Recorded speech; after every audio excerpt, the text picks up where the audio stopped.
Et aussi, elle avait cette voiture. Et qu'elle avait 24 heures pour prendre ses affaires. Elle se met dans l'allée du Belvedere et le palais s'était pris par les Arabes.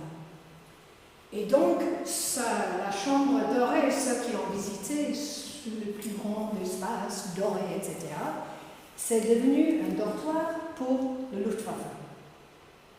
Et donc, ça c'est... Et là, je vais vous dire une chose, c'est que vous avez parlé, les deux, du fait que von Stauffen, von Anne, von, etc., c'est une classe sociale d'Allemands qui sont là pour faire la guerre un peu. Leur histoire, leur identité, c'est de faire la guerre.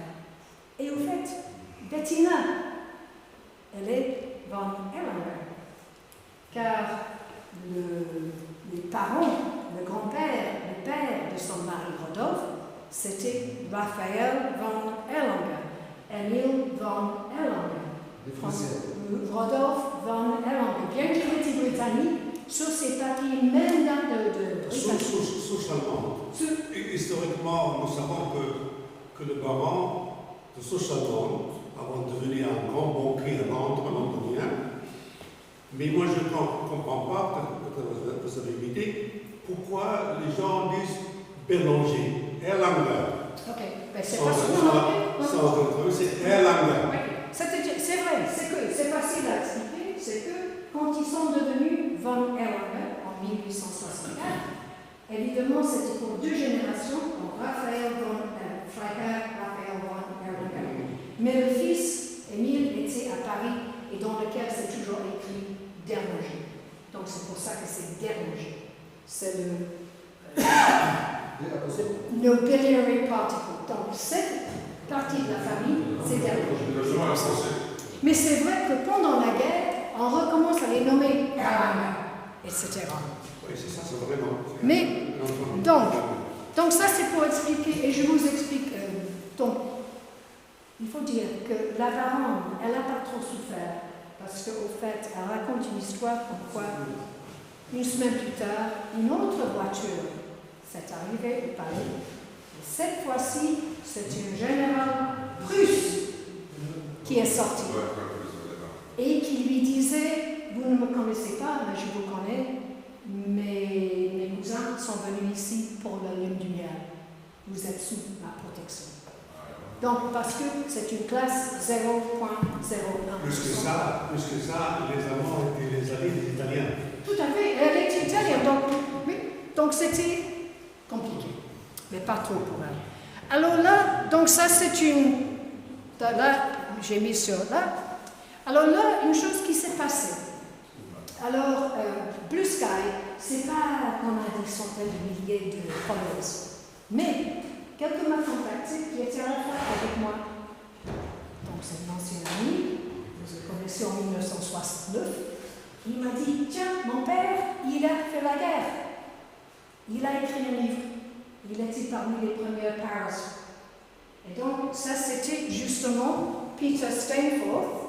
Et le livre c'est Wings of the Wind. Encore une fois, archive.org. Donc il y a tout le récit du père d'un de mes copains. Et c'est ça un peu qui commence à faire ces réseaux de gens qui s'intéressent à ce qu'ont fait leurs parents. Donc j'avais ce récit d'un jeune, il avait 21 ans quand il a fait la guerre.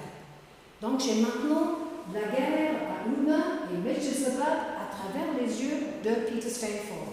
Et je sens impliqué car je connais son fils. Donc pour moi, et donc il y avait des cartes là-dedans. Et puis là il écrit, ça c'est son récit à lui, Udna, 29 November, 3rd of December.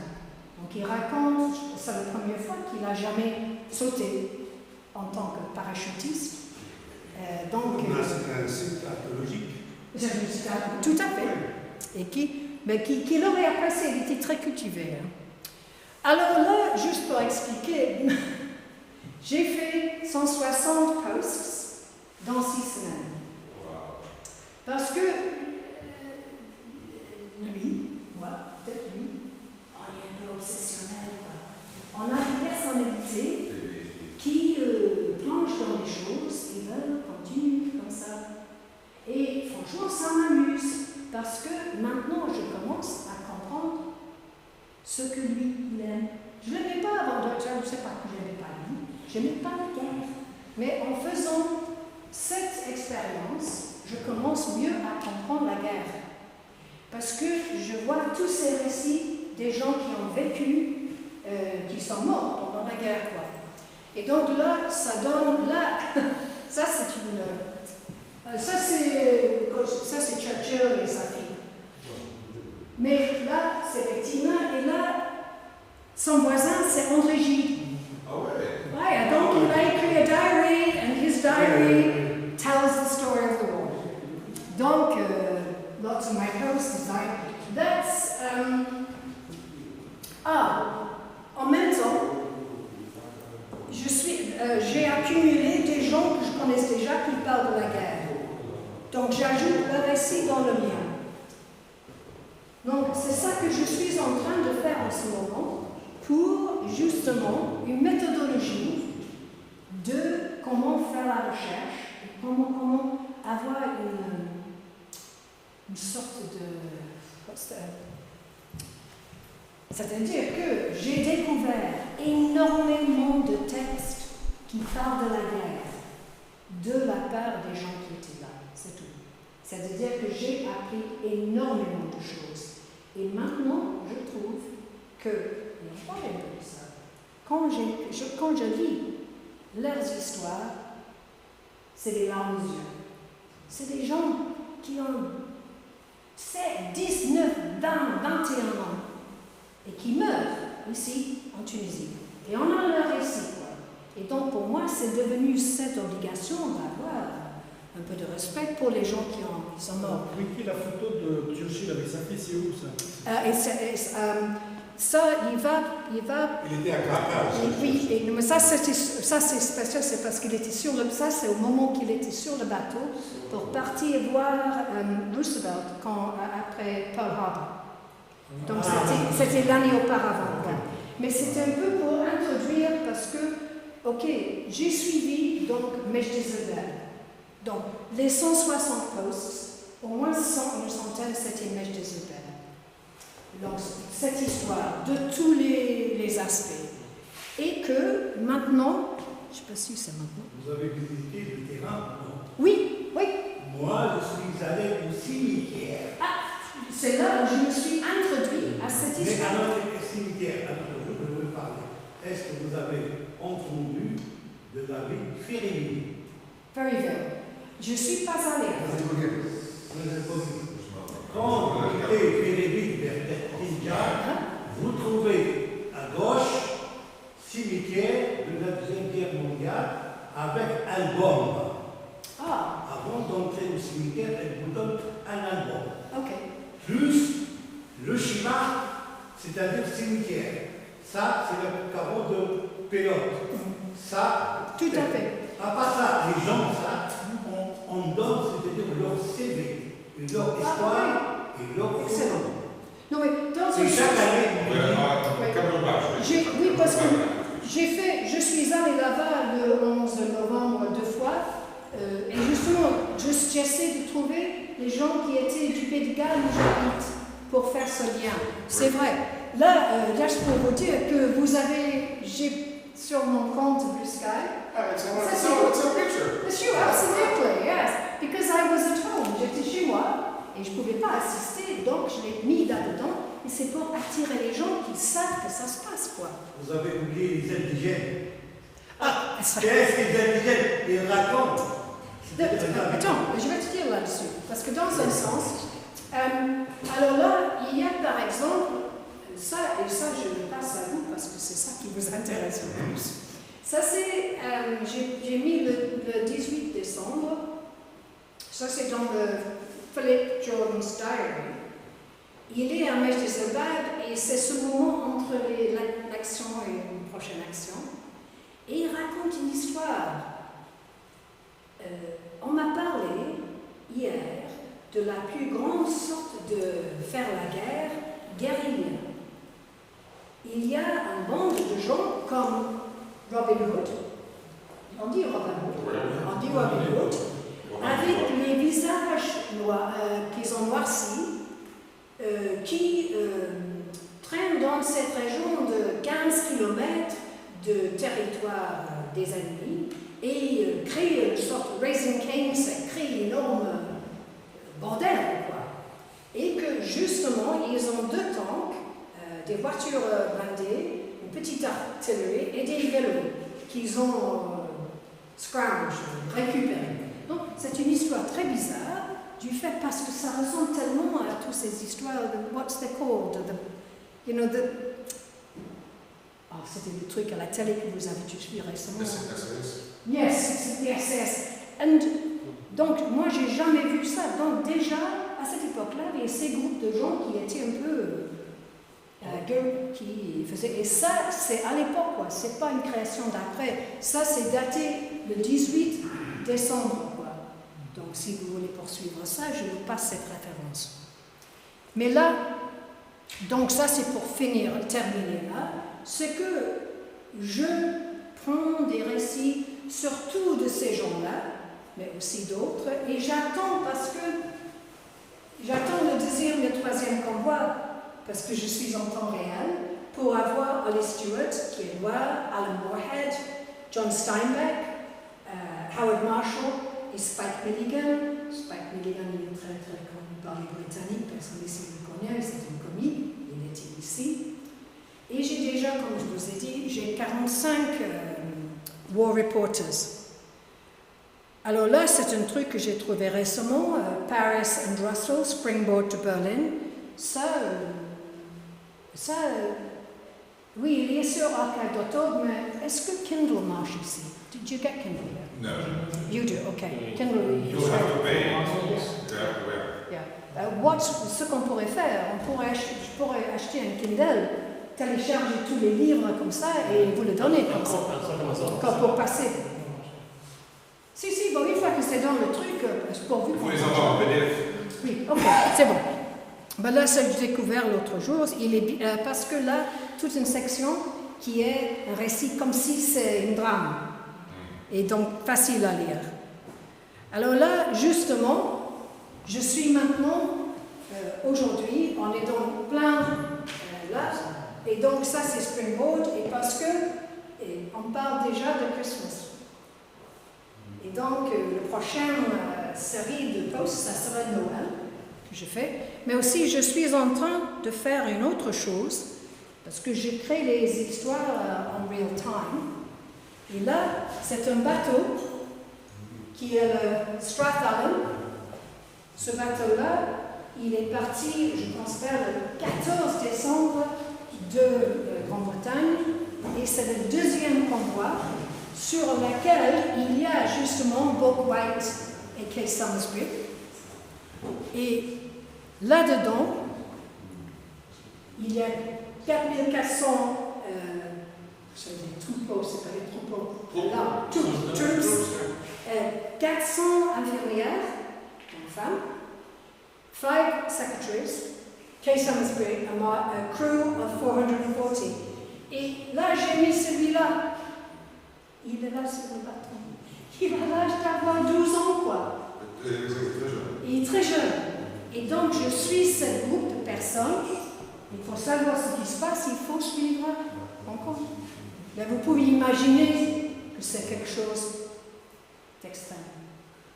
Ok, donc, si vous voulez indiquer qu'est-ce qui s'est passé avec le Strathallan, ben, il est là-dessus. Il est très, très bien couvert. Donc, pour ça, justement. We will follow you. So you will follow me. We will. Thank you very much. C'est une astuce, quoi. C'est pour un peu de discipline pour moi, mais c'est aussi pour créer les liens avec les gens, pour qu'on crée un réseau. Donc, là, et c'est ça surtout que j'avais dit à Karim que je veux bien offrir, c'est que je fais la recherche. J'étais chercheuse avant. J'étais dans l'aide internationale, j'étais comme ça chez prof de fac, et donc je sais comment faire la recherche et comment documenter le tout qu'il faut. Donc tout le travail que je fais moi, c'est académique, mais quand je raconte, I'm a storyteller. Je ne veux pas ennuyer les gens comme les profs de fac. Hakawati. Thank you. Excellent, thank you. Vous êtes hackaway. Je suis une hackawatieuse. Ok, donc ça veut dire que justement, comment par hasard, parce que j'étais project manager, quand j'étais project manager, on utilisait beaucoup Excel pour gérer les choses. Parce que c'est une discipline de mettre dans chaque cellule un morceau d'information qui compte. Et donc, bien que ce n'était pas les chiffres, c'était les mots, mais c'est une façon de gérer soi-même. Et j'ai heureusement commencé ça. Donc, donc j'avais dit, bon, je vais enlever tout mon Excel qui est sur la guerre et je partage Karine là. Donc, comment je le fais moi? Donc, je m'organise l'année, le mois, la date et parce que je suis storyteller, le storyteller commence avec un personnage. So, we start with an actor. Donc, mes acteurs, Pétain, Deriot, Eisenhower, J, et donc, à l'endroit, where are we? Qu'est-ce qui se passe? Et ainsi de suite. Pour que je puisse reconstruire des histoires. Et que là, j'ai commencé donc au mois de... En fait, ça, vous voyez, ça c'est déjà ligne 328. Il y a déjà beaucoup de choses avant. Mais ça nous amène... Ça c'était le début. Est-ce que... Did I do another one? Yeah. So, tout ça c'est le passé. Et maintenant, pour revenir là, où suis-je maintenant? On est presque sûr, le 23, donc, parce que je ne veux pas que vous sachiez ce qui se passe avec le bateau Spartanen, je l'ai enlevé. Mais là, je reviendrai à Mejdi le 23 décembre, the Coldstream Guards, Longstop Hill. Darlan, assassinated. And I think it's Eisenhower who refers to as the little man. Russell with Stoneman, these are three journalists who have decided, ont décidé de passer Noël avec the troops in Mejdi. And then Clark from Algiers, téléphone Eisenhower, retourner immédiatement son bien, pourquoi? Et que, alors, c'est parce qu'il Darlan, il est exécuté. André Gide, il part de là, il parle de ça. Eisenhower, il est Constantin, il prend son petit déj, on lui dit que Darlan a été assassiné. Donc c'est comme ça que je crée un petit peu l'organisation de ces récits. Chaque chose que je trouve, je mets dans un spreadsheet. Et c'est pour ça, parce que justement, comme vous le savez, ils sont tous en train d'aller pour passer le bon Noël. Et puis au fait, pour les gens à Mejdi-Zobab, c'est encore une fois 3 jours de guerre. Exactement. Et que justement, that last one, yes, donc, ça c'est pour expliquer un petit peu qu'en tant qu'une personne qui n'a rien à faire avec la guerre, qui n'aime pas les choses militaires, qui n'aime pas les histoires de tout ça, ça m'a permis de m'engager avec cette histoire et d'engager les autres à travers l'idée que ce sont des personnages, des gens qu'on peut reconnaître comme type. Et surtout, cette histoire de bateau, car c'est une sorte de microcosme de la société, avec une certaine hiérarchie. Donc c'est à travers ça que moi, je raconte l'histoire de la famille Bélanger quand le palais était en temps de guerre. Je vous remercie. Merci beaucoup, Medina. Merci beaucoup. Merci pour votre travail et pour avoir partagé avec nous votre méthode de recherche qui est vraiment très intéressante, surtout ici avec les tableaux Excel pour raconter. Bien sûr, ça c'est très intéressant. Merci infiniment. On apprend avec vous beaucoup de choses. Hein. Merci infiniment. Quelqu'un qui aurait une remarque? Une proposition pour vos recherches. Vous suivez peut-être le célèbre reporter de guerre allemand, Wolfsmüller. Bonne question. Il était sur la terrasse de l'hôtel Bidon à Carthage. C'était au début, au mois de novembre. Peut-être il a fait beaucoup de photos de cette région. Ah, peut-être qu'il y a des photos du palais. Vossmüller. Ouais. Ça, Le c'est portrait de intéressant. guerre. Tout à fait, parce que entre vous, vous avez mis lui, il a mis ses photos dans ce groupe. Et justement. J'ai une photo de lui sur la terrasse, en train de déguster une bouteille de vin avec un officier, un beau temps sur la terrasse. Tout à fait. Ça. Non, tout à fait. Et là, ce qui est bien, justement, c'est que de plus en plus de choses qui sont téléchargées maintenant. Moi, j'ai pris une petite décision, moi. C'est que je ne peux pas couvrir toutes les histoires. Donc, j'ai décidé que moi, je suis européenne, je suis britannique, et donc je vais suivre cette guerre, mais je veux justement que les autres font leur propre histoire, comme vous avez parlé du fait que les Tunisiens écrivent cette histoire de leur point de vue, les Allemands, etc., pour qu'on puisse tous travailler ensemble là-dessus. Je suis je suis assez connue à travers le réseau des attachés de défense, et donc on essaie de justement les animer à jouer dans ce jeu aussi. Et c'est vrai que c'est qu'en ce moment, c'est pour ça que je parle toujours de archive.org. On est béni le fait que autant de choses sont là, numérisées, accessibles. Oui, heureusement. Oui. Et que moi, c'est seulement à travers Karim, et sans doute aussi à travers lui, que je trouve tous ces photos de la guerre de tous les côtés. Il y a un Hollandais que je suis, qui s'appelle Paulson, lui, il met tous les jours des images, des tout ça.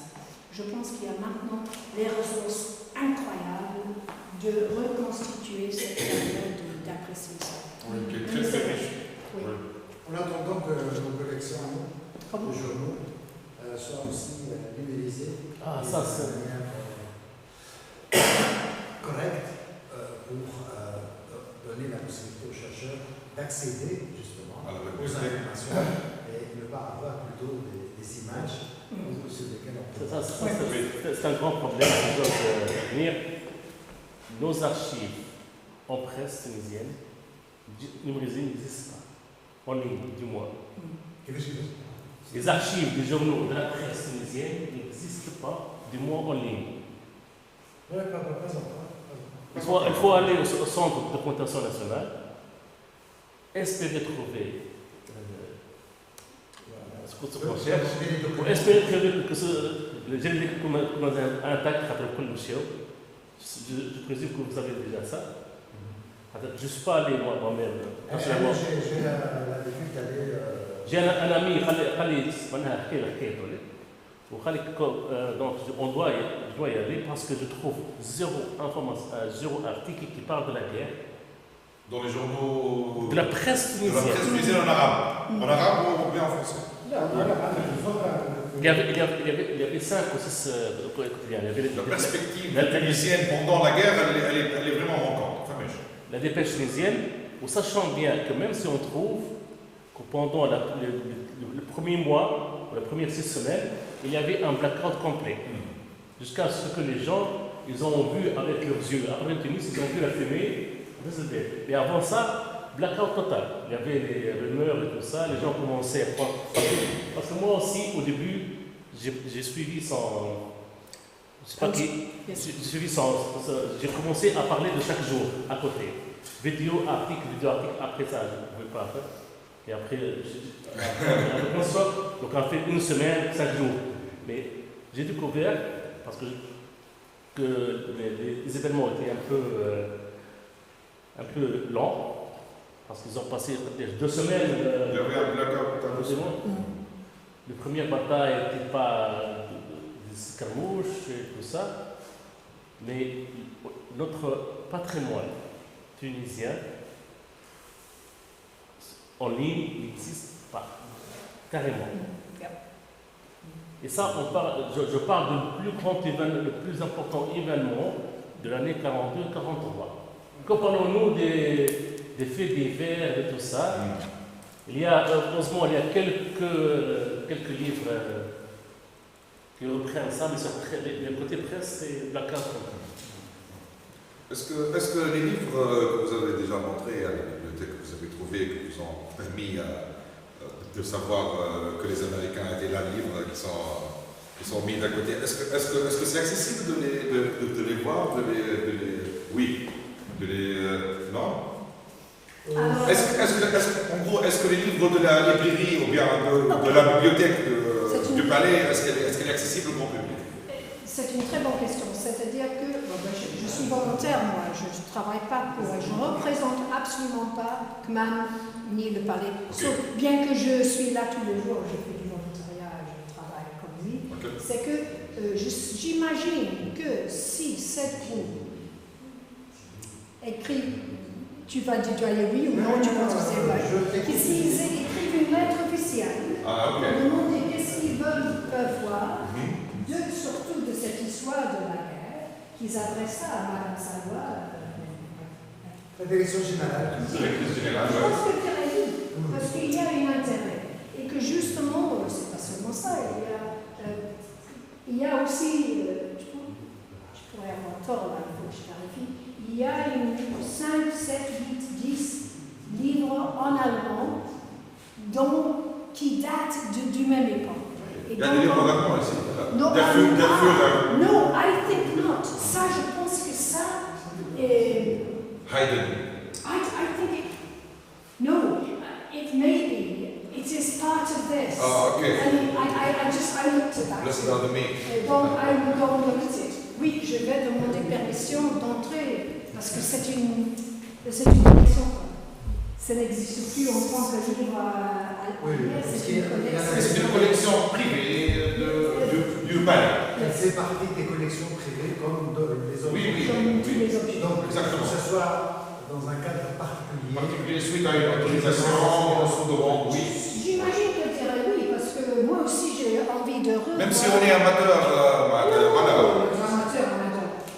Ça, c'est magnifique. Ok, très bien. Je suis amateur. Très bien. J'ai une question, s'il vous plaît. C'est intéressant que vous êtes en train de faire. Et une question plutôt orientée vers vous-même. Vous êtes storyteller. Mais est-ce que vous êtes devenu, vous avez fait des cours pour ça, ou comment on devient un storyteller? Je suis né comme ça. Hein? Vous êtes des storytellers? C'est dans les gènes. C'est dans les gènes. Est-ce que j'ai fait des études historiques? Non. Moi, je suis guide professionnel de l'Institut de tourisme, j'ai fait carrière dans le tourisme, etc. Mais je ne suis pas un storyteller. Mais maintenant, je sais qu'il y a une demande, on en parle de à la mode, les gens, ils ont besoin de storyteller, et on raconte une histoire, etc. Mais combien ça dure une histoire? Moi, c'est sûr. Combien de temps? Moi, c'est unique. Vous avez un public et vous êtes storyteller, vous allez leur raconter quelque chose. Combien de temps vous allez mettre? Pour faire, quand je fais des... Pour vous parler de ça. Pour préparer ça. La guerre. Quand je fais une visite guidée pour la guerre, je fais deux parties. Je fais talk, donc c'est talk and tour. Donc je parle comme ça avec slideshow pendant 40 minutes. Donc 40 minutes, slideshow. Et puis je fais la visite du palais en montrant c'est ici que ça se passe. Regardez ça, ici ça se passe ici. Donc j'essaie d'animer le passage du palais pour imaginer comment ça a dû être pour la baronne de voir tous ces gens dans son palais. Et puis là, on a l'évidence comme le téléphone, on parle de ça. Donc j'essaie justement d'imaginer et reconstituer cette expérience qu'elle a vécue, et aussi l'expérience et des Allemands et des Américains. Évidemment, l'histoire des Américains, c'est beaucoup plus facile parce que j'ai plein d'histoires. Alors moi, je travaille dans ce qu'on appelle les micro-stories, donc je connais combien de micro-histoires? Des milliers, quoi, et qui durent peut-être une minute. Je parle des espions, car je sais que David K. Bruce, qui lui a formé la CIA, il était au palais. Il connaissait la famille. Donc je parle aussi de ceux qui suivent la guerre, comme ça, autre chose. c'est maintenant. Winterbottom. Alors, monsieur Winterbottom, qui gérait l'information qui sortait de l'État. Donc, quand ils ont craqué le